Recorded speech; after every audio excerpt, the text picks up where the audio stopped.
عین شریعت نبوی کے مطابق زندگی گزارنا، یہ بڑی کرامت ہے۔ خود بزرگان دین صوفیہ اولیاء اللہ فرماتے ہیں الاستقامت فوق الکرامہ، کہ دین پر ثابت قدم رہنا کرامت سے بڑھ کے۔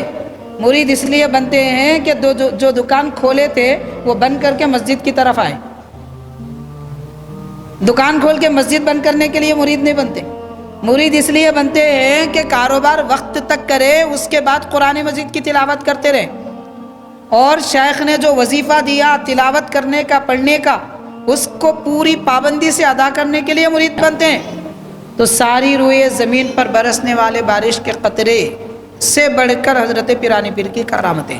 بادشاہ وقت بھی غلطی کرتا تو حضرت غوث پاک رضی اللہ تعالیٰ عنہ للکارتے، ممبر پر کھڑے ہوتے اور فوراً اعلان کر دیتے بادشاہ نے یہ غلطی کی ہے، سدھار لے اپنی غلطی کو، ورنہ میں تجھے بادشاہ بدل کر دوسرے کو لاؤں گا۔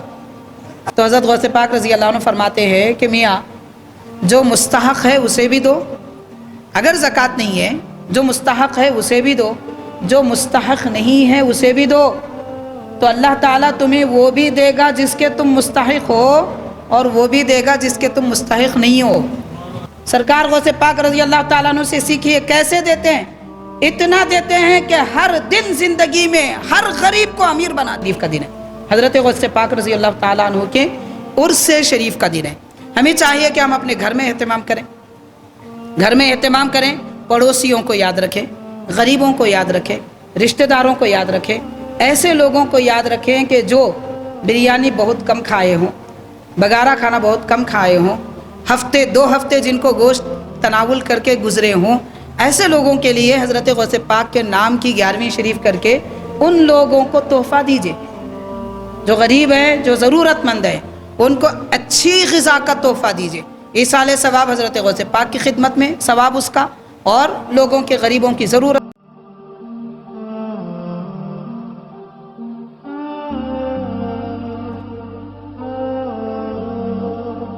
وَكُلًّا نَقُصُّ عَلَيْكَ مِنْ أَنْبَاءِ الرُّسُلِ مَا نُثَبِّتُ بِهِ فُؤَادَكَ وَجَاءَكَ فِي هَذِهِ الْحَقُّ وَمَوْعِظَةٌ وَذِكْرَى لِلْمُؤْمِنِينَ صدق الله العظيم وقال الله تعالى في شأن حبيبه إن الله وملائكته يصلون على النبي يا أيها الذين آمنوا صلوا عليه وسلموا تسليما اللهم صل على سيدنا شفيعنا حبيبنا مولانا محمد وعلى آله وصحبه أفضل صلواتك وعدد معلوماتك وبارك وسلم۔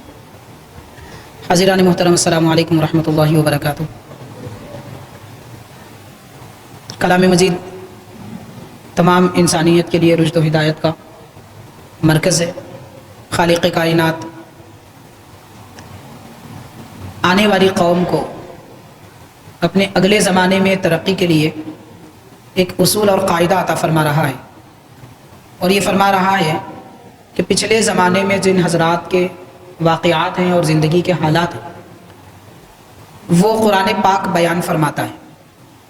جیسے حضرت آدم علیہ السلام کے حالات ہیں، نوح علیہ السلام کے واقعات ہیں، تمام انبیاء کرام اور انبیاء کرام پر ایمان لانے والے نیک لوگ، جیسے حضرت سلیمان علیہ السلام کا تذکرہ ملتا ہے تو ساتھ ہی ساتھ آصف بن برقیہ رحمۃ اللہ علیہ کا بھی ذکر ملتا ہے۔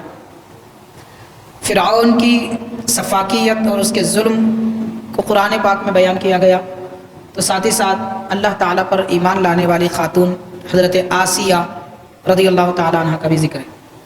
اور ایسے اللہ کے نیک بندوں کا ذکر ملتا ہے کہ جنہوں نے اسلام کی خاطر اپنا ایمان بچانے کے لیے ہر طرح کی مصیبتیں، ظلم برداشت کیے۔ اس دور میں حاضرین، اگر ایمان والوں کو کسی بھی طرح کی اطمینان اگر کسی طرح کا چاہیے یا دلاسا اگر چاہیے تو وہ پچھلے زمانے کے بزرگوں کے حالات پڑھے اور سنے۔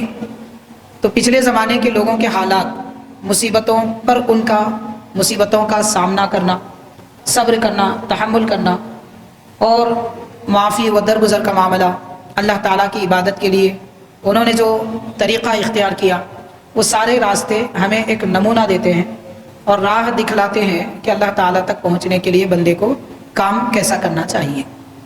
یہ قرآن پاک میں ذکر کیا گیا جو میں نے آیت کریمہ پڑھی، اس میں رب تعالیٰ فرماتا ہے وَكُلًّا نَقُصُّ عَلَيْكَ مِنْ أَنْبَاءِ الرُّسُلِ کہ اے نبی صلی اللہ علیہ وسلم انبیاء کرام رسولان اعظام کے واقعات ہم آپ کو سناتے ہیں، ان کے واقعات بیان کرتے ہیں۔ یہ ایسے واقعات ہیں کہ اس کے ذریعے آپ کا دل مضبوط ہوتا ہے، قوی ہوتا ہے۔ تو پچھلے زمانے کے لوگوں کے حالات اور واقعات سننے سے بعد والوں کے دل کو قوت ملتی ہے۔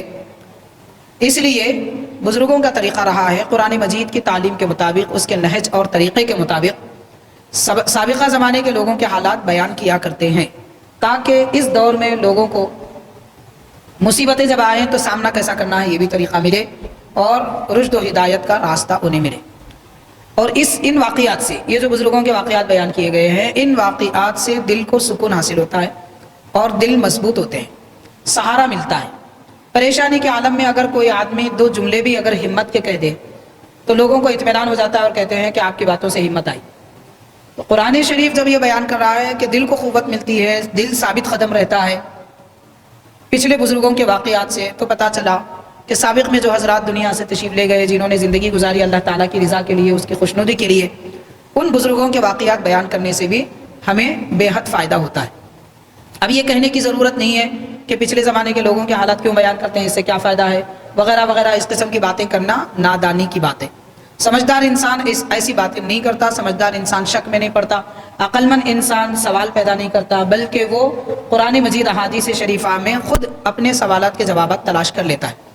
بہرحال حاضرین کرام، یہ ماہ ربیع الثانی ہے۔ اس مہینے کی 11ویں تاریخ ایک ایسی شخصیت کا یوم وصال اور عرس پاک کی تاریخ ہے کہ روئے زمین پر ایسی شخصیتیں بے انتہا کم آتی ہیں، جیسے کہ حضرت سیدنا پیران پیر سیدنا عبد القادر جیلانی غوث اعظم دستگیر رضی اللہ تعالی عنہ کی شخصیت ہے، اور اللہ تبارک و تعالیٰ نے آپ کو وہ مقام و مرتبہ عطا فرمایا کہ اس امت کے اولیاء کرام میں آپ کا کوئی ثانی نہیں ہے۔ اس امت کے اولیاء اللہ میں، صالحین میں، خدا رسیدہ بزرگوں میں، علماء میں آپ کا کوئی ثانی نہیں ہے۔ اللہ تعالیٰ نے یہ مرتبہ، یہ مقام آپ کو عطا فرمایا۔ لیکن ایک بات اچھی طرح یاد رکھیں کہ حضرت سیدنا پیران پیر غوث پاک رضی اللہ تعالیٰ عنہ کا مرتبہ یقیناً عالی ہے، بڑا ہے، بلند ہے۔ قرب الہی، آپ کو جو مقام قرب الہی میں ملا ہے وہ کسی اور کو نہیں ملا، نصیب نہیں ہوا۔ یہ وہ لوگ ہیں جو 3 زمانے کے بعد ہیں، نبی پاک صلی اللہ علیہ وسلم کا زمانہ، صحابہ کرام کا زمانہ، تابعین کا زمانہ۔ تو اس زمانے کے بعد والے لوگوں میں حضرت غوث پاک رضی اللہ تعالیٰ عنہ کا مقام مرتبہ اعلیٰ ہے۔ جو صحابہ کرام ہیں، روئے زمین پر نبیوں کے بعد، پیغمبروں کے بعد سب سے اونچا مقام تو صحابہ کرام کا ہے۔ اور صحابہ کرام جب لفظ کہا جاتا ہے، میں اکثر یہ بات کہتا ہوں کہ صحابہ کرام جب لفظ بولا جاتا ہے تو اس میں اہل بیت کرام ہوتے ہی ہیں۔ صحابی حضرت صدیق اکبر ہیں تو صحابی حضرت علی بھی ہیں، صحابی حضرت عمر ہیں تو صحابی امام حسن بھی ہے، صحابی حضرت عثمان ہیں تو پھر صحابی امام حسین بھی ہے۔ تو اہل بیت جو صحابہ کرام کے زمانے میں رہے، نبی پاک صلی اللہ علیہ وسلم کی صحبت جن کو نصیب ہوئی، وہ اہل بیت بھی ہیں تو وہ صحابی بھی ہیں۔ بہرحال صحابہ کرام کو جو شان، جو عظمت، جو مقام ملا ہے وہ انبیاء کرام کے بعد سب سے اونچا مقام ہے، اور تمام صحابہ کرام میں سب سے افضل، سب سے بہتر، سب سے برتر حضرت ابوبکر صدیق رضی اللہ تعالیٰ عنہ کے ذات پاک ہے۔ پھر تابعین کا دور، تو تابعین کے دور کے بعد میں جو بزرگان دین آئے، ان سے لے کر قیامت تک جتنے اولیاء اللہ آئیں گے، علماء آئیں گے، صلحاء آئیں گے، عبادت کرنے والے آئیں گے، سب میں اعلیٰ مقام حضرت پیران پیر غوث پاک رضی اللہ تعالیٰ عنہ کا ہے۔ اور یہ جو بات ہم کہہ رہے ہیں، یہ کوئی ایک مولانا صاحب یا 2 یا پھر کوئی ایک شہر کے یا پھر ایک ملک کے علماء نہیں کہہ رہے۔ دنیا میں جتنے اولیاء کرام ہیں سب نے یہی کہا، دنیا میں جتنے علماء ہیں سب نے یہی کہا، اور دنیا میں جتنے عبادت گزار نیک خدا کے بندے ہیں سب نے یہی کہا۔ یہ کسی ایک آدمی کی بات نہیں کہہ رہا ہوں میں، سب کا یہی کہنا ہے۔ اب دنیا بھر کے سارے انسان کسی ایک بات پہ اتفاق کر لے تو وہ بات معتبر ہو جاتی ہے، پھر ساری دنیا کے اولیاء علماء جس بات پہ اتفاق کریں اس میں شک کی کیا بات ہوگی؟ سب سے زیادہ سچے تو علماء اولیاء ہوتے ہیں، سب سے زیادہ پاک دل تو علماء اولیاء ہوتے ہیں۔ یہی لوگ جب کہہ رہے ہیں کہ حضرت غوث پاک 3 زمانوں کے علاوہ باقی سب اولیاء اکرام میں سب سے برتر ہیں، تو پھر اب یہاں کوئی شک کی گنجائش نہیں ہے۔ حاضرین کرام، بہرحال حضرت سیدنا پیرانی پیر غوث اعظم دستگیر رضی اللہ تعالی عنہ، امام نووی رحمۃ اللہ علیہ آپ کے بارے میں ارشاد فرماتے ہیں۔ امام نووی کون ہے؟ صحیح مسلم حدیث پاک کی کتاب ہے، بخاری کے بعد اونچا درجہ اس کا ہے۔ یہ حدیث پاک جو صحت کا اعلیٰ معیار رکھتی ہے، اس کی شرح کرنے والے بزرگ ہیں، شافعی المسلک ہے۔ امام نووی رحمۃ اللہ علیہ فرماتے ہیں کہ جتنی کرامتیں حضرت پیرانی پیر سیدنا عبد القادر جیلانی رضی اللہ تعالیٰ عنہ کی ہم تک پہنچی ہیں، کسی اور اللہ والے کی اتنی کرامتیں ہم نے نہیں سنی مطلب نہیں لکھی گئی۔ سب سے زیادہ کرامتیں حضرت پیرانی پیر غوث پاک رضی اللہ تعالیٰ عنہ کی لکھی گئی ہیں۔ اور آپ یہ بھی فرماتے ہیں کہ خلائد الجواہر سیرت پاک کی کتاب ہے حضرت پیرانی پیر کی، اس میں یہ لکھا ہوا ہے، فرماتے ہیں امام نووی رحمۃ اللہ علیہ کہ آسمان سے برسنے والے بارش کے جتنے قطرے ہیں اس سے زیادہ حضرت غوث پاک کی کرامتیں۔ تو جیسے بارش کے قطروں کو گننا ممکن نہیں ہے، کون گن سکتا ہے؟ آپ غور کیجئے۔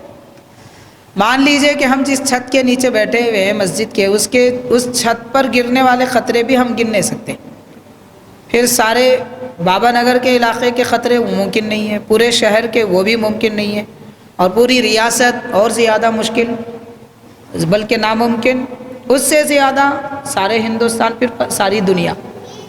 تو ساری روئے زمین پر برسنے والے بارش کے قطرے سے بڑھ کر حضرت پیرانی پیر کی کرامتیں۔ اب آپ یہ سمجھ چکے ہیں تو پہلے یہ بھی سمجھ لیجئے کرامت کہتے کس کو ہے۔ اب ہمارے پاس ایک تصور ہے، لوگ کیا سمجھتے ہیں کرامت کا لفظ جب کہا جاتا ہے تو 2 طرح کے لوگ پائے جاتے ہیں۔ بعض لوگ فوراً قبول کر لیتے ہیں اور بعض لوگوں کو اعتراض ہوتا ہے۔ بعض لوگ کہتے ہیں بھئی کہ کرامت کیا ہے، ایسا کیسا ہو سکتا، ہم نہیں مانتے، نہیں ہو سکتا۔ ان کے ذہن میں کرامت کا ایک خاص مطلب ہے، اس وجہ سے وہ انکار کرتے ہیں۔ پہلے کرامت کا مطلب سمجھ لیجئے۔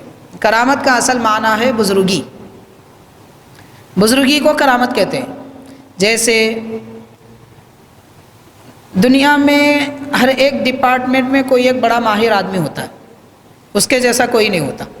ڈاکٹروں میں آپ دیکھیں گے چند ڈاکٹر ایسے ہوتے ہیں ان کے جیسا کوئی نہیں۔ ایسا نہیں ہے کہ سب ڈاکٹر ایک جیسے ہوں، سب وکیل ایک جیسے ہوں، سارے انجینئر ایک جیسے ہوں۔ اگر سب ایک جیسے رہتے تو پھر کسی کی ویلیو نہیں رہتی۔ تو ویلیو کسی ایک آدمی کے یا چند لوگوں کی اس لیے ہے کہ وہ سب سے نرالے ہیں۔ تو یہ جو خاص جوہر اور خاص نرالا پن جس آدمی کے اندر پایا جاتا ہے اسی کو بزرگی کہتے ہیں۔ ہم عام طور پر بزرگی کس کو کہتے ہیں؟ بڑی عمر والے ہیں تو بزرگ ہیں، بال کسی کی زیادہ سفید ہو گئے بزرگ ہیں، کوئی بڑا علم رکھتے ہیں بزرگ ہیں، کوئی اچھا ہنر رکھتے ہیں تو وہ ہنر میں بزرگ ہے۔ تو یہ جو بزرگی ہے اسی کو کرامت کہتے ہیں۔ تو کرامت کا مطلب بزرگی، کرامت کوئی اور چیز کا نام نہیں ہے۔ اب اس کو کیسے سمجھیں گے ہم؟ یعنی کرامت کا معنی ایسا کام کر سکنا کہ کوئی اور نہ کر سکے۔ مثال کے طور پر سارے شہر حیدرآباد میں غالباً آپ کو 10-12 ایسے سرجن ملیں گے جو بے انتہا ماہر، ہر بڑے ہاسپٹل میں وہی ڈاکٹر وہی سرجن ملیں گے آپ کو۔ باقی چھوٹے موٹے ہاسپٹلوں میں کوئی اور رہتے ہیں، بڑے بڑے ہاسپٹلس میں 10-12 ملتے ہیں، وہی نام وہی سرجن گھومتے رہتے ہیں، ان کا اپائنٹمنٹ ہوتا ہے مقررہ وقت کہ یہ ہاسپٹل میں یہ ٹائم سے یہ ٹائم تک، وہاں پر یہاں سے ٹائم تک یہ وقت مقرر کر دیتے ہیں، کیونکہ وہ انمول ہے، ان کے اندر کرامت ہے، یعنی اپنے فن میں مہارت ہے۔ وہ ایسا کام کر سکتے ہیں کہ دوسرا ڈاکٹر نہیں کر سکتا، وہ ایسا آپریشن کرتے ہیں کہ دوسرا سرجن نہیں کر سکتا۔ تو یہ جو خاصیت ہے اسی کو کرامت کہتے ہیں۔ تو اب کیا انکار کرنے کی بات ہے؟ کرامت کا نام سنتے ہی بعض لوگوں کو عجیب سی پریشانی ہو جاتی ہے، ارے یہ لوگ صرف کرامتیں بیان کرتے۔ کرامت ہی تو بیان کرنے کی چیز ہوتی ہے۔ بیان کرنے کی چیز کیا ہوتی ہے؟ وہی دیکھیے جو بہت زیادہ عجیب ہو اسے بیان کرتے ہیں یا پھر نارمل چیز بیان کرتے ہیں۔ مثال کے طور پر آپ اپنے دوست و احباب سے ملیں گے، ملاقات اگر ہوئی تو آپ آج کے دن میں کیا اہمیت والی آپ سے گزری آپ وہ بیان کریں گے، نہیں یہ بولیں گے میں ناشتہ کر لیا، دوپہر کا کھا لیا، شام میں کھا لیا، گھر کا سودا لا لیا، وہ تو سب کرتے ہیں اور وہ روزانہ کرنے کے کام ہے۔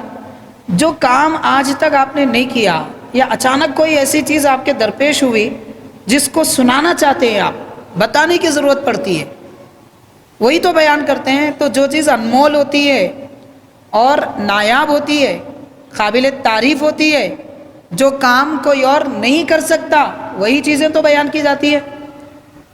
تو حاضرین، کرامتیں اسی لیے بیان ہوتی ہیں کہ وہ کوئی کر نہیں سکتا۔ یہ ایک بات ہو گئی۔ کرامت کا لفظ بولنے کے بعد کچھ اور ذہن کے لوگ بھی ہیں، ان کے ذہن میں کیا رہتا ہے؟ کرامت کا مطلب ہواؤں میں اڑنا، بس وہ ایک اسی کو کرامت کہتے ہیں، کوئی اور چیز نہیں۔ کرامت کا مطلب پانی پر چلنا،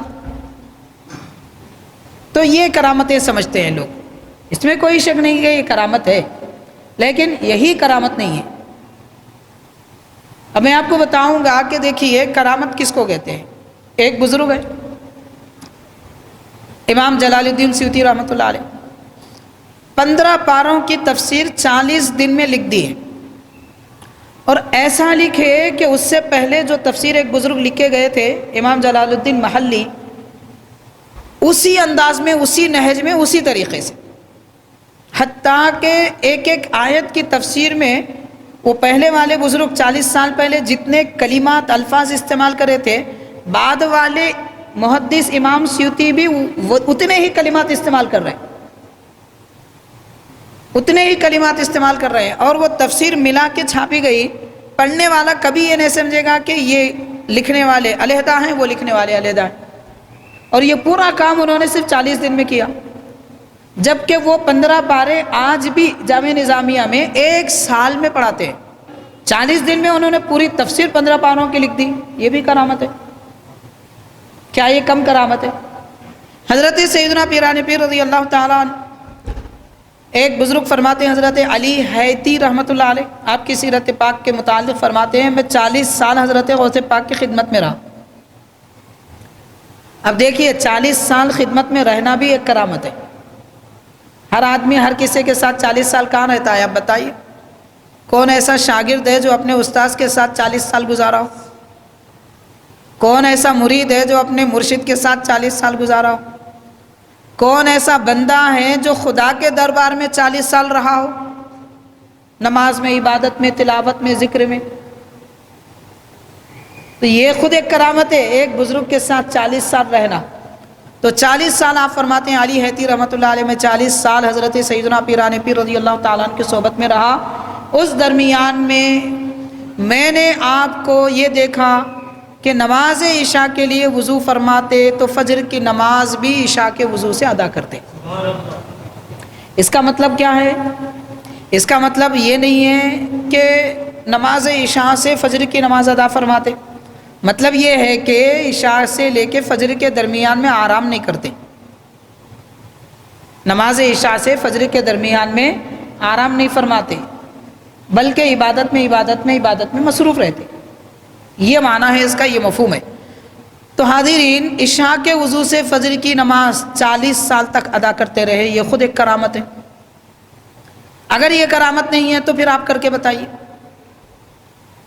آپ کر کے بتائیے۔ بلکہ میں تو یہ کہوں گا، مشورہ دوں گا، 40 سال رہنے دیجئے، ایک رات ایسا کر کے بتائیے کہ نماز عشاء سے پہلے آپ کھانا کھا لیں اور اچھی طرح جی بھر کے پانی پی لیں اور وضو کر لیں، بس اب اس کے بعد میں پھر وضو نہ ٹوٹے، فجر کی نماز ایک رات پڑھ کے بتائیے عشاء کے وضو سے۔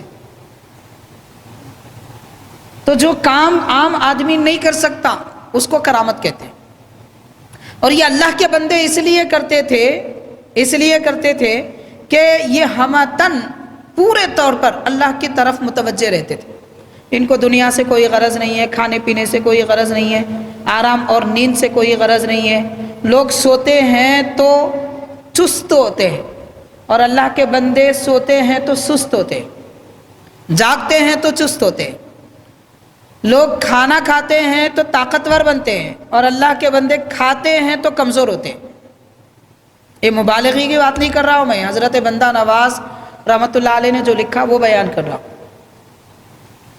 ہواؤں میں نہیں اڑا رہا ہوں، جو بات لکھی گئی بزرگوں نے جو لکھی ہے میں وہ آپ کو بیان کر رہا ہوں۔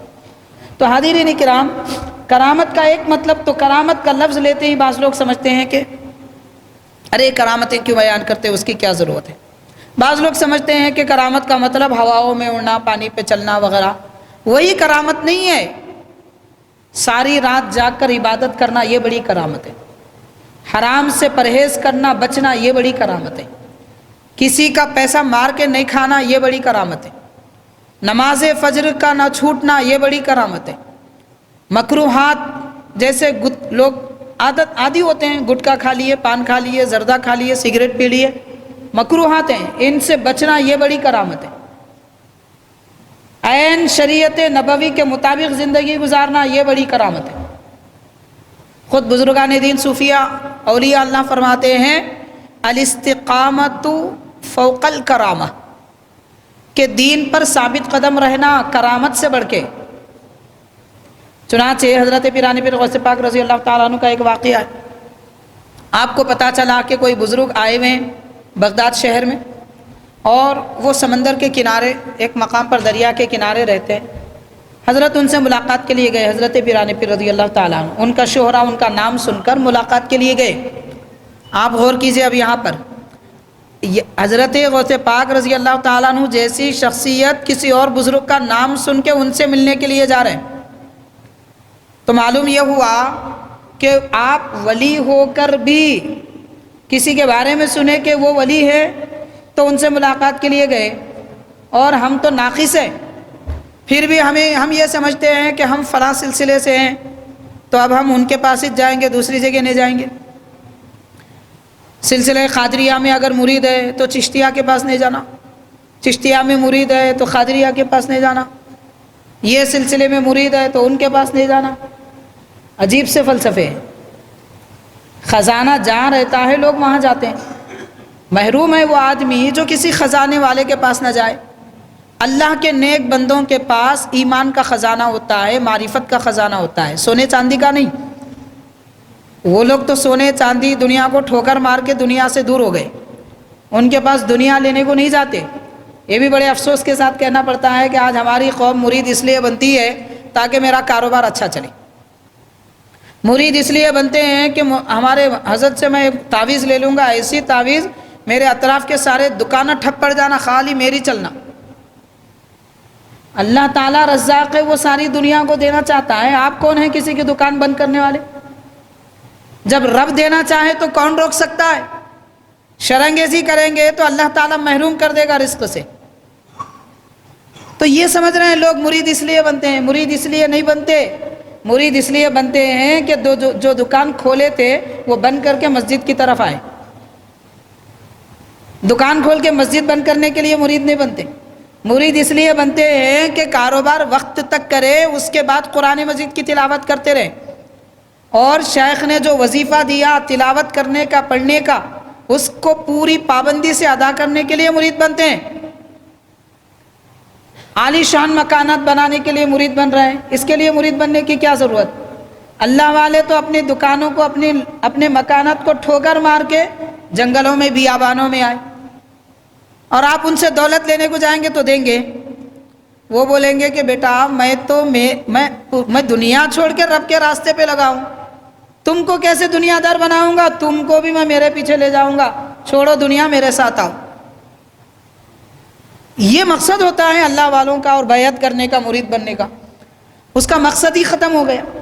سمجھ میں ہی نہیں آ رہا آج کل لوگوں کو، مرید بننے کا مطلب تعویذ لینا، لیمو لینا، بھلاوے لینا، اور کچھ تو بھی پڑھنے کو لینا، اس کا مطلب مرید سمجھ لیے ہیں۔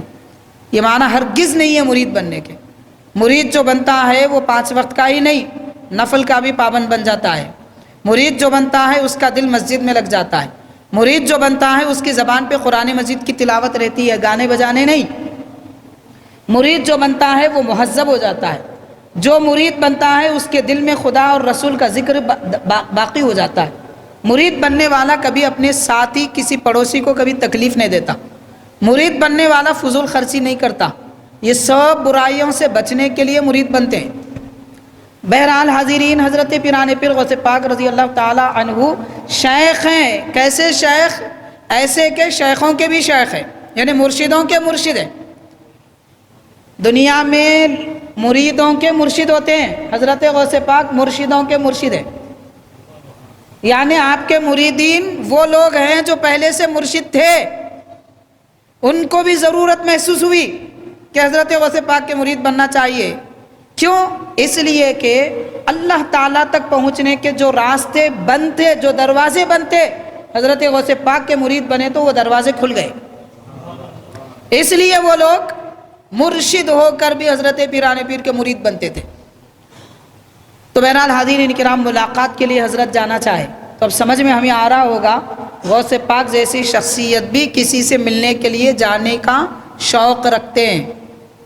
یعنی اترانے کی بات نہیں ہونی چاہیے، میں ہوں، میرے پاس سب ہے، اب میں کسی کے پاس کیوں جاؤں؟ اللہ تعالیٰ اپنی نعمتیں ہر کسی کو کسی نہ کسی میں کچھ خاص نعمتیں عطا فرمایا ہوتا ہے۔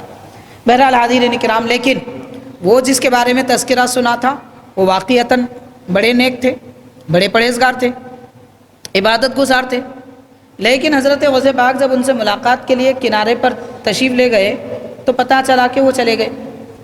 لوگ بھی ساتھ تھے، لوگوں نے کہا کہ نہیں ابھی وہ یہاں سے چلے گئے۔ تو حضرت پیران پیر نے فرمایا ٹھیک ہے، وہ کرتے کیا تھے؟ تو لوگوں نے کہا حضرت وہ نماز پڑھتے تھے۔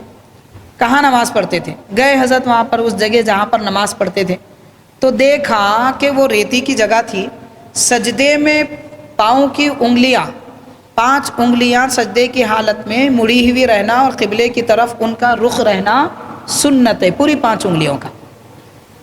ایک انگوٹھا زمین سے لگا ہوا رہنا فرض ہے، اس کے بازی کی انگلی لگی ہوئی رہنا واجب ہے۔ 5 انگلیاں قبلے کی طرف مڑی ہوئی رہنا سجدے کی حالت میں سنت ہے، لیکن ان کی انگلیوں کے نشان مڑے ہوئے نہیں تھے، صرف رکھے ہوئے تھے۔ انگلیاں صرف زمین پر رکھے ہوئے تھے، مڑے ہوئے نہیں تھے، ویسا نشان نہیں تھا۔ یہ دیکھ کر حضرت غوث پاک فرماتے ہیں کہ جو ایک نبی کی ایک سنت جو ادا نہیں کرتا وہ کیسے ولی ہو سکتا ہے، اس سے کیسی کرامتیں ہو سکتی ہیں؟ اس کے بعد فرمایا اے لوگو، اگر کسی کو ہواؤں میں اڑتا بھی دیکھو اور یہ دیکھو کہ وہ سرکار کی سنت کے خلاف کرتا ہے، سمجھ لو وہ ولی نہیں ہے۔ تو ولی وہ ہوتا ہے جو پوری دین پر، شریعت پر عمل کرتا ہے، پوری اتباع دین کی کرتا ہے، اس کو ولی کہتے ہیں۔ پیارے نبی کی سنت کی اور دین کی خلاف ورزی کر کے ولی کیسے بن سکتے ہیں؟ کیا اللہ تعالیٰ اپنے دین کی مخالفت کرنے والوں کو اپنا دوست بناتا؟ اللہ کے دوست وہ ہوتے ہیں جو دین پہ چلتے ہیں۔ آپ غور کر لیجئے، آپ اپنے کاروبار میں رہتے ہیں، آپ کے ساتھ اگر کوئی بچہ کام کرتا ہے دکان میں یا کسی بھی مقام پر، وہ وقت پہ نہیں آتا، وقت پہ نہیں جاتا، آپ بولیں گے تو کتنا بھی اچھا کام کر لے، پابندی نہیں کرتا تو بیکار ہے۔ ہمارے کاروبار کے اصول کے مطابق کام نہیں کرتا، نکل جانے کی ضرورت نہیں ہے۔ ایک ہمارے پاس کام کرنے والے کو ہم اس لیے پسند نہیں کرتے کہ وہ ہمارے قانون کے خلاف کر رہا ہے، پھر اللہ کے قانون کے خلاف کرنے والا اللہ کا پیارا ہوتا؟ کیسے ہو سکتا ہے؟ غور کریں۔ اسی لیے حاضرین، دھوکوں میں مت آئے لوگوں کے۔ اللہ تعالیٰ نے دین کی حفاظت فرمایا، یہ اسلام ہے، رب نے اس کی حفاظت کا ذمہ لیا، اور بڑے بڑے اکابر اولیاء اللہ نے، حضرت غوث پاک رضی اللہ تعالیٰ عنہ نے دین کی حفاظت کے لیے آپ یہاں پر اپنی رضامندی، ناراضی دونوں کا اظہار فرمایا، دین کی حفاظت کے لیے دنیا میں تشریف لائے۔ تو ایک سنت کی خلاف ورزی اگر کوئی کرتا ہے تو آپ نے فرما دیا وہ ولی نہیں ہو سکتا، اللہ والا نہیں ہو سکتا۔ تو شریعت اہم چیز ہے، دین اسلام اہم چیز ہے۔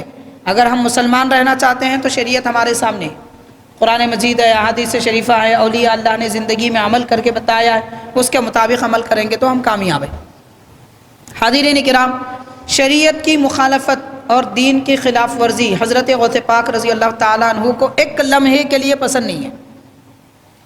کوئی یہ نہیں کہہ سکتا، جیسے لوگ اکثر دیکھا جاتا ہے شریعت کی پامالی کرتے، داڑھی کاٹتے ہیں، حرام کھاتے ہیں، لوگوں کا مال ہڑپ کر جاتے ہیں، دھوکہ کاروبار میں کرتے ہیں، جھوٹ بولتے ہیں، سارے کام، ایک ایک زمین 10-10 لوگوں کو بیچتے ہیں۔ یہ کوئی کاروبار کا طریقہ ہے؟ اور پھر یہ سب چیزوں کے ساتھ میں ہم غوث کے دیوانے، ہم غوث کا دامن تھامے ہوئے. کہاں تھامے ہوئے بھائی؟ پیران پیر کا دامن ہاتھ میں ہوتا تو جھوٹ نہیں بولتے. غوث پاک کا دامن ہاتھ میں ہوتا تو داڑھی نہیں کاٹتے. غوث پاک کا دامن ہاتھ میں ہوتا تو 5 وقت کے نماز کے پابند ہو جاتے. غوث پاک کا دامن ہاتھ میں ہوتا تو مسجد سے محبت ہوتی، قرآن مجید کو سینے سے لگاتے. عمریں گزر گئی لوگوں کی، 10-12 سورے یاد نہیں ہیں، غوث کا دامن ہاتھ سے نہیں چھوڑیں گے. پکڑا کہاں ہے ہم نے جو ہاتھ سے نہیں چھوڑیں گے کہہ رہے ہیں؟ پیران پیر غوث پاک رضی اللہ تعالی عنہ ہر رات ایک قرآن مجید کی تلاوت 1 رکعت میں فرماتے تھے. 40 سال ایسا وقت آپ نے گزارا ہے، 1 رکعت میں 1 قرآن مجید کی تلاوت. 1 پارہ بھی پڑھا ہے ہم نے. 40 سال رہنے دیجئے، 1 دن تو پڑھا ہے قرآن مجید 1 پارہ. خود پڑھیں، امام سے سننا الگ بات ہے، وہ رمضان میں 1 بار سنتے ہیں. خود کبھی پڑھا ہے 1 رکعت میں، یا کم از کم 4 رکعت میں 1 پارہ تو پڑھے. پھر کیسے ہم چاہنے والے ہیں حضرت غوث پاک کے؟ پیران پیر سے محبت ہے تو ان کے طریقے پہ عمل کریں گے. محبت کیا سکھاتے ہیں؟ مخالفت سکھاتی ہے. کیا ایسا ہو سکتا ہے کہ کوئی بچہ کہے میں اپنے والد سے بہت محبت کرتا ہوں، والد کہہ رہے ہیں بیٹا ذرا پانی پلاؤ، وہ کہہ رہے ہیں ابا بہت تھک کے آیا ہوں آپ پی لیجئے. والد نے کہا بیٹا ذرا سودا لاؤ، ارے مجھ سے نہیں ہو سکتا آپ لا لیجئے. ماں کہہ رہی بیٹا ذرا جھاڑو دو میری طبیعت خراب ہے، وہ کہتا ہے نہیں آپ دے دو میں نہیں دے دوں گا. پھر لوگوں کے سامنے کہتا ہے میں ہمارے ابا سے بہت محبت کرتا ہوں، ہماری امی سے میں بہت محبت کرتا ہوں. کیا یہ محبت ہے؟ آپ ان کے حکم کی خلاف ورزی بھی کریں گے، وہ جو چاہتے ہیں وہ نہیں بھی کریں گے، اور پھر کہتے ہیں کہ ہم کو محبت ہے. یہ تو جھوٹی محبت ہے، زمانہ کہے گا یہ دھوکے باز ہے. تو حاضرین، ایسی بناوٹی محبت کام نہیں آئے گی. محبت ہے تو ان بزرگوں کے طریقے پہ چلنا ہوگا. دیکھیے شریعت کی خلاف ورزی کرنے والے سے حضور حضرت غوث پاک رضی اللہ تعالیٰ عنہ کتنا ناراض ہوتے ہیں. ہمارا تو کوئی مقام ہی نہیں ہے جناب، کوئی شمار نہیں ہے. حضرت غوث پاک کی طاقت، قوت، آپ کا روب و دبدبہ، اور آپ کو رب نے جو اختیار عطا فرمایا، اتھارٹی دی، زمین پر جو آپ کو سلطنت عطا فرمائی، اس کے مقابل میں ہم مچھر کے پر کے برابر نہیں ہیں. نہ ہماری طاقت، نہ ہماری وقعت، نہ ہمارا مقام، نہ صورت، نہ شکل، نہ علم، نہ پرہیزگاری، کچھ نہیں ہے. ایک مچھر کے پر کے برابر نہیں ہے ہم حضرت غوث پاک کی طاقت کے مقابل. اور میں ایک کی بات نہیں کرنا ہوں، یہ پورا جہاں اس وقت مان لیجئے دنیا میں جتنے لوگ ہیں، خواہ وہ شیطان ہو، جنات ہو، انسان ہو، غوث پاک کی طاقت کے مقابل مچھر کے پر کے برابر نہیں ہے. میں بتاؤں گا کیسے نہیں ہے. اتنی طاقت اور قوت رکھنے والے حضرت پیران پیر، ہمارا کوئی شمار ہی نہیں ہے. بادشاہ وقت بھی غلطی کرتا تو حضرت غوث پاک رضی اللہ تعالیٰ عنہ للکارتے، ممبر پر کھڑے ہوتے اور فوراً اعلان کر دیتے بادشاہ نے یہ غلطی کی ہے، سدھار لے اپنی غلطی کو، ورنہ میں تجھے بادشاہ بدل کر دوسرے کو لا لوں گا. یہ طاقت و قوت رکھتے ہیں حضرت. آپ غور کیجئے، حضرت پیران پیر رضی اللہ تعالیٰ عنہ کے دور میں ایک خلیفہ تھا مستنجد باللہ. اس کے دور میں اس نے ایک قاضی کو مقرر کیا. قاضی کا مطلب عدالت کا چیف جسٹس. تو عدالت میں فیصلہ کرنے والا جتنا اچھا ہوتا ہے، قوم اتنی اچھی رہے گی. وہ اگر ظالم ہو، ناانصافی کرنے والا ہو، اور ظلم کرنے والا ہو، رشوت خور ہو، تو ساری پبلک، ساری رعایا پریشان. تو قاضی کا یعنی چیف جسٹس کا اچھا ہونا ضروری ہے.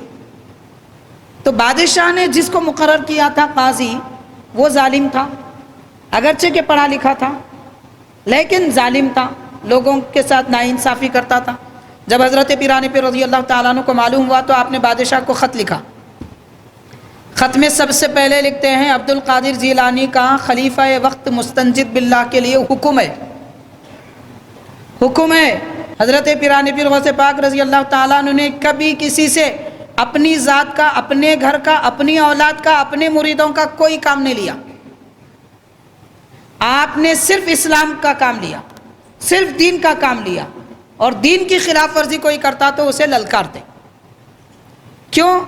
اس لیے کہ آپ یہ جانتے ہیں کہ میرے کام میرے رب بناتا ہے، میں مخلوق سے کیوں مانگوں؟ کیا ایسا ہو سکتا ہے کہ بادشاہ بھی وزیر سے کہے کہ میاں ذرا میرا یہ کام کر دو؟ بادشاہ بولے گا، حکم دے گا، جاؤ یہ کام کرو۔ تو حضرت غوث پاک بادشاہ کے بھی بادشاہ ہیں، اس لیے حکم فرما رہے ہیں، خلیفہ کو حکم دیتے ہیں، میرا حکم ہے تیرے لیے کہ جس قاضی کو تو نے مقرر کیا وہ ظالم ہے، اور ظالم جب عدالت میں آتا ہے تو رعایا پریشان ہو جاتی ہے، اور فرماتے ہیں میں اپنی قوم کو پریشان حال دیکھنا اور ان کا حق مارا جانا دیکھ نہیں سکتا، اسی لیے تو فوراً قاضی کو بدل دے، اگر قاضی کو تو نہیں بدلے گا تو میں تجھے بدل دوں گا۔ یہ فرماتے ہیں حضرت غوث پاک رضی اللہ تعالی۔ اب بعض اوقات ہوتا ہے کوئی کہہ لینے کو کچھ بھی کہہ دیتا ہے، جیسا کہ آج کل دیکھتے ہیں سوشل میڈیا پہ گلی کوچے کے چھوٹے چھوٹے مچھر رہتے ہیں، بڑے بڑے لوگوں کو کچھ بھی بول دیتے ہیں۔ تو ایسا کہہ لینے کی بات نہیں تھی، یہ بات ایسی تھی، بادشاہ کو جب یہ خط ملا وہ سر پہ خط رکھتے ہوئے حضرت کی خدمت میں آیا، آ کے عرض کرنے لگا حضرت میں معذرت چاہتا ہوں، معافی کا طلبگار ہوں، آپ جس کو فرمائیں گے اسے میں قاضی مقرر کروں گا۔ یعنی بادشاہ کو بھی خوف ہے، حضرت غوث پاک کا مرتبہ شان باطنی سلطنت جانتا ہے، اسی لیے کہتا ہے کہ حضرت آپ جس کے لیے کہیں گے میں اس کو نافذ کر دوں گا، اس کو مقرر کروں گا۔ حضرت فرماتے ہیں میں کسی اپنے آدمی کو مقرر کرنے کے لیے تجھے نہیں بلایا۔ اب آپ غور کیجئے، اگر کوئی بڑا آدمی ہم سے ملاقات کرے اور کہے کوئی یہ فلاں لوگوں کی ضرورت ہے، مان لیجئے کہ 10 لوگوں کی نوکری کی ضرورت ہے، آپ کوئی ہو تو بتاؤ، ہم بولیں گے ہمارے خاندان میں، ہمارے رشتہ دار، ہمارے دوستوں میں شرابی بھی ہیں تو ہم وہ کام پہ لگا دیں گے، نااہل ہے بھی تو کام پہ لگا دیں گے، چلو اچھا ہے اپنے لوگ آ جاتے۔ پیران پیر رضی اللہ تعالیٰ عنہ نے فرمایا کہ مجھے نہ تمہاری ضرورت نہ تمہارے سلطنت اور منصب کی ضرورت، میں صرف یہ چاہتا ہوں دین اسلام کی خلاف ورزی نہ ہو، ایسا آدمی قاضی بنے جو شریعت کو جانتا ہو، احکام کو جانتا ہو، ظالم نہ ہو، لوگوں پر مہربان ہو، تو جس کو چاہے مقرر کر، میں اس کام کے لیے یہاں مقرر نہیں ہوں۔ تو حاضرین کرام، شریعت کی خلاف ورزی بادشاہ وقت بھی کرتا ہے تو حضرت پیران پیر رضی اللہ تعالیٰ عنہ دو ٹوک انداز میں اسے للکارتے اور فرماتے ہیں یہ معاملہ ہوتا ہے اللہ کے ولیوں کا۔ اللہ کے ولی کا مطلب کیا ہوتا ہے؟ اللہ کے ولی شریعت قائم کرتے ہیں، دین نافذ کرتے ہیں، اسلام سے محبت کرتے ہیں، بندوں کو خدا سے ملاتے ہیں اور ان کے دلوں میں رب کی محبت داخل کرتے ہیں۔ اولیاء اللہ خدا کی مخلوق کو مسجد کے قریب لاتے ہیں، مسجد سے دور نہیں کرتے، نماز کا پابند بناتے ہیں، بے نمازی نہیں بناتے، جماعت کا اہتمام کرنے والے بناتے ہیں، حرام سے بچنے والا بناتے ہیں، نہ کہ حرام کھانے کے لیے راستے کھولتے ہیں۔ یہ اولیاء اللہ کی شان ہوتی ہے۔ حضرت پیران پیر غوث پاک رضی اللہ تعالی عنہ بادشاہ وقت کو بھی للکارتے تھے۔ اور حاضرین کرام، اگر بادشاہ وقت آپ کے پاس ملاقات کے لیے آتا تو آپ اس کے اکرام کے لیے نہ کھڑے ہوتے، نہ وقت سے پہلے آگے جاتے۔ مثال کے طور پر آج ہمارا حال دیکھ لیجئے، کوئی بڑے شخص آ رہے ہیں تو ہم کیا کریں گے؟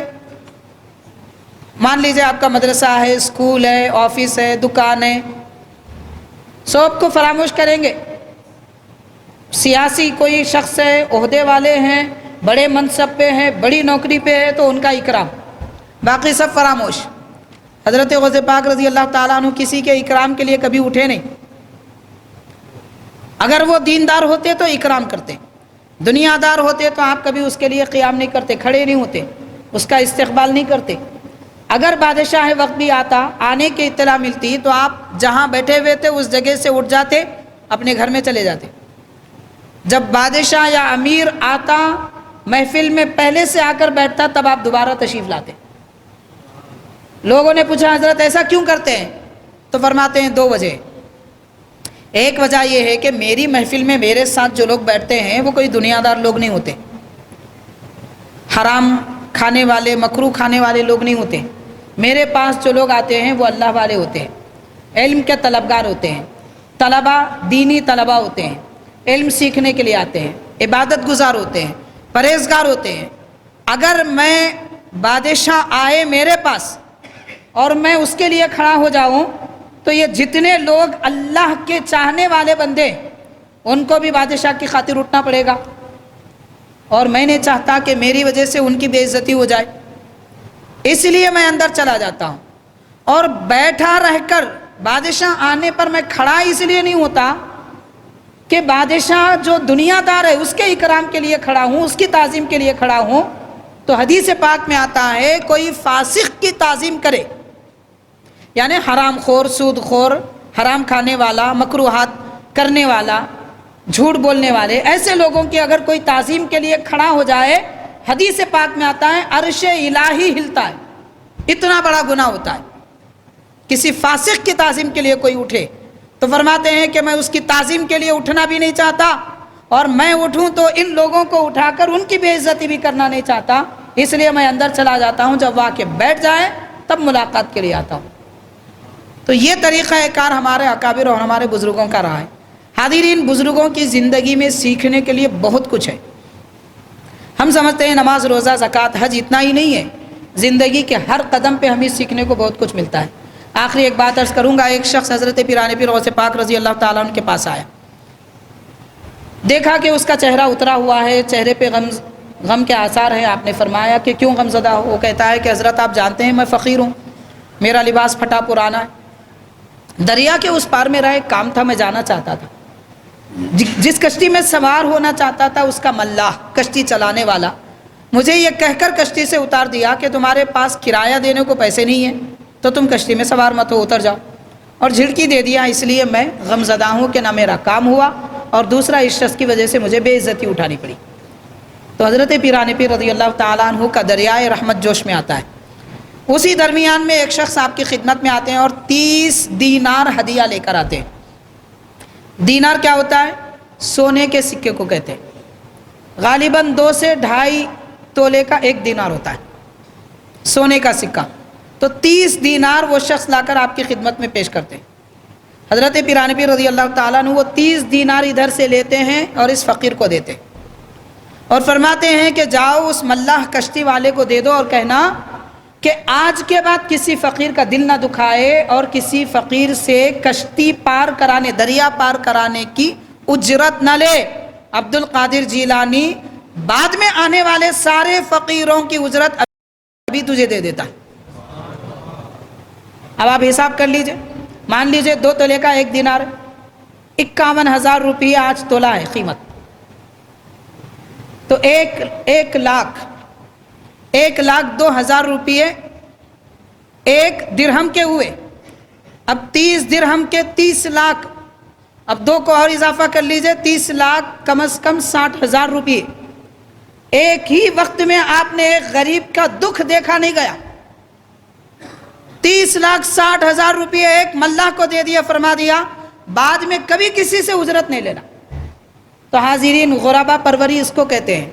ہمارے پاس بھی لوگ بانٹتے ہیں، زکوٰۃ دیتے ہیں، رمضان آیا تو لوگوں کو زکوٰۃ دینا یاد آتا، اور بڑے افسوس کی بات ہے کہ ہمیں رشتہ دار بھی رمضان میں یاد آتے اور دینا بھی رمضان میں یاد آتا۔ لوگ پوچھتے ہیں مول صاحب زکوٰۃ نکالنا ہے، زکوٰۃ دینا ہے، بھائی کو دے سکتے کیا، بہن کو دے سکتے کیا؟ بالکل دے سکتے، شریعت کہتی ہے دے سکتے ہیں، کوئی حرج نہیں ہے۔ ماں باپ کو نہیں دے سکتے، اولاد کو نہیں دے سکتے، نانا نانی کو نہیں دے سکتے، دادا دادی کو نہیں دے سکتے، یعنی اپنے جد اور اپنی اولاد کو نہیں دے سکتے، باقی جتنے رشتہ دار ہیں ان کو دے سکتے ہیں، دے سکتے ہیں۔ لیکن پوچھنا یہ ہے جناب، زکوٰۃ کے لیے آپ کو بہن یاد آئی، زکوٰۃ دینا ہے تو آپ کو بھائی یاد آیا، اور وہ بھی سال میں ایک مرتبہ 2,000 روپئے،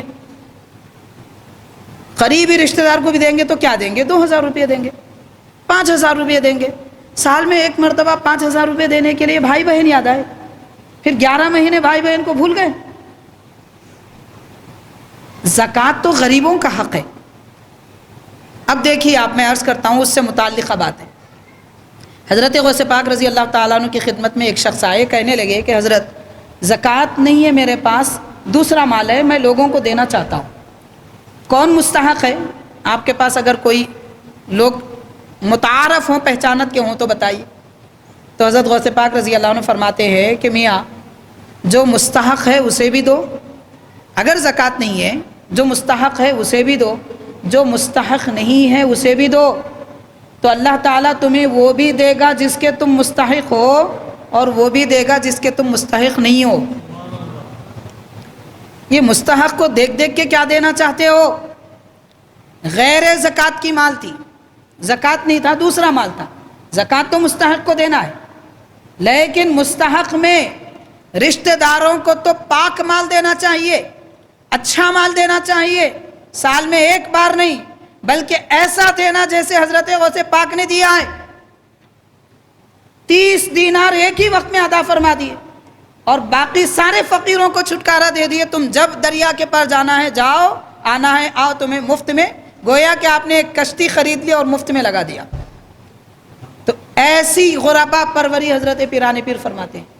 حاضرین، آپ کے بارے میں لکھا جاتا ہے ہر دن ایک نیا لباس پہنتے تھے، ہر دن نیا لباس پہنتے تھے، اور وہ لباس ایسا قیمتی ہوتا تھا کہ بادشاہ وقت بھی نہیں پہنتا تھا۔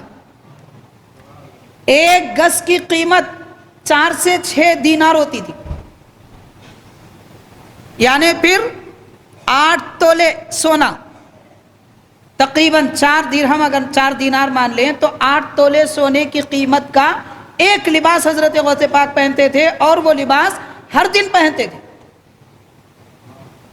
اور آج جو لباس پہن لیے وہ کل نہیں پہنتے تھے، کل جو پہنے وہ پرسوں نہیں پہنتے تھے۔ پھر کیا کرتے تھے؟ لباس کو گھر میں سجا کے رکھتے، ہر دن ایک نئے غریب کو تلاش کرتے، اپنا لباس اسے دے دیتے۔ اس طرح حضرت غوث پاک اپنی زندگی میں ہر دن ایک غریب کو امیر بناتے تھے، غریب کو دیتے نہیں تھے۔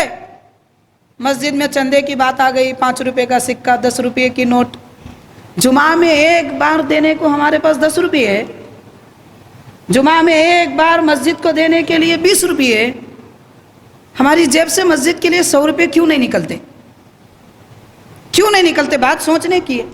جو مسجد اللہ کا گھر ہے، جس مسجد میں ہم نماز پڑھتے ہیں، جس مسجد میں صفائی کی جاتی ہے، ہمارے لیے مصلیوں کے لیے اکرام ہوتا ہے، صفائی کر کے رکھتے ہیں، وضو کا پانی ہوتا ہے، آپ اہتمام سے آئیے، اطمینان سے نماز پڑھیے، فین بھی ہے، ایئر کنڈیشن ہے، اے سی فٹ ہے، سب کچھ ہے۔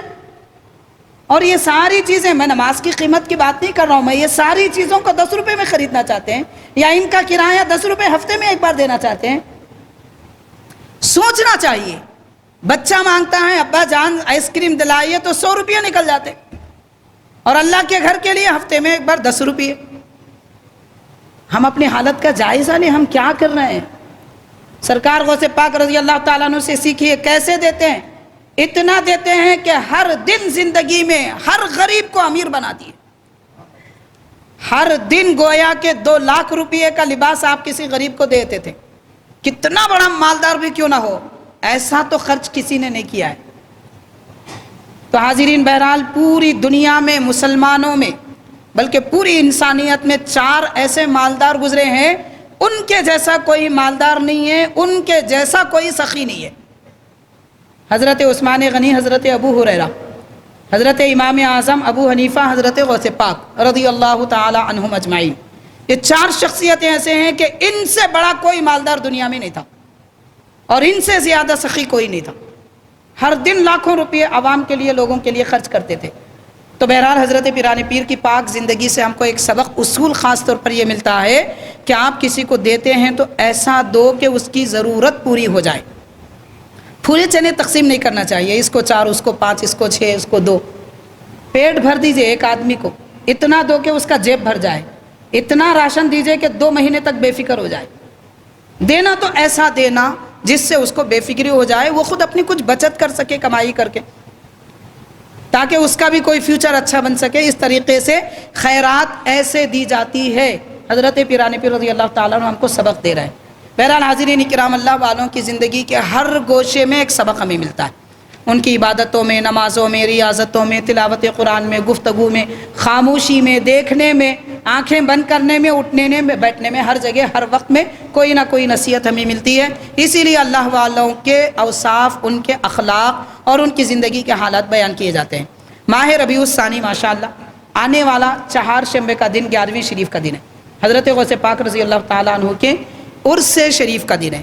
ہمیں چاہیے کہ ہم اپنے گھر میں اہتمام کریں، گھر میں اہتمام کریں، پڑوسیوں کو یاد رکھیں، غریبوں کو یاد رکھیں، رشتہ داروں کو یاد رکھیں، ایسے لوگوں کو یاد رکھیں کہ جو بریانی بہت کم کھائے ہوں، بگارہ کھانا بہت کم کھائے ہوں، ہفتے 2 ہفتے جن کو گوشت تناول کر کے گزرے ہوں، ایسے لوگوں کے لیے حضرت غوث پاک کے نام کی 11ویں شریف کر کے ان لوگوں کو تحفہ دیجئے، جو غریب ہے، جو ضرورت مند ہے، ان کو اچھی غذا کا تحفہ دیجئے۔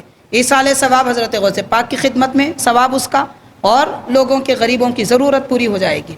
بہرحال حاضرین کرام اہتمام کرنا چاہیے۔ اللہ تعالیٰ آپ کا فیضان ہم کو عطا فرمائے، آپ کے نقش قدم پر چلنے کی توفیق دے۔ صلی اللہ تعالیٰ وسلم علی خیر خلقہ سیدنا محمد وآلہ واصحابہ اجمعین والحمد للہ رب العالمین۔